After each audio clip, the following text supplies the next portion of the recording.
Hello, কি ব্যাপার? এভাবে এই সময় হাঁটছেন কেন? বুদ্ধি বের করছি কিসের বুদ্ধি? কিভাবে ঘরে ঢোকা যায় সেই বুদ্ধি। মানে 3 মাসের ভাড়া বাকি, তাই ঘরে ঢোকা নিষেধ। এখন কি তাহলে রাস্তায় হেঁটে হেঁটে রাত পার আরেকটা করবো? অপশন আছে, সেই অপশনে ট্রাই করছি। কিরকম? 1 মাসের ভাড়া মানে 4000 টাকা দিলে নাকি এই মাস থাকতে দিবে। এখন এই 4000 একজনের কাছ থেকে নিব কি 1000 2000 করে কয়েকজনের কাছ থেকে নিব, ওইটাই ভাবছি এখন। তো আপনার এই ভাবনাটা আর কতক্ষণ ধরে চলবে? যতক্ষণ না ম্যানেজ হয়ে যাবে ততক্ষণ। কিছু মনে করবেন না, এখন রাখছি। হ্যাঁ, কি বলবে বলো। ভাবে আমার কিছু টাকা লাগবে। তো কত লাগবে সেটা বলো। আমার 4000 টাকা লাগবে কখন? এখনই। দিচ্ছি। আপনি একটু আমার বারান্দার নিচে আসবেন। বলেন। ক্যাচ ধরুন। কি হচ্ছে এসব? টাকাটা ক্যাচ দিয়েছিলাম কিন্তু ধরতে পারিনি, তাই করিয়ে নিচ্ছে। থ্যাংক ইউ, সময় মতো ফিরিয়ে দিব। তুমি কি আমার কাছ থেকে টাকা নিয়েছিলে ওনাকে দেওয়ার জন্য? হ্যাঁ, লোকটা বিপদে পড়েছে তাই দিলাম। কতদিন ধরে চেনো তাকে? অল্প কিছুদিন।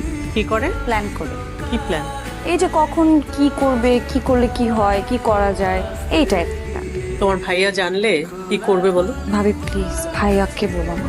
ভেতরে যাও।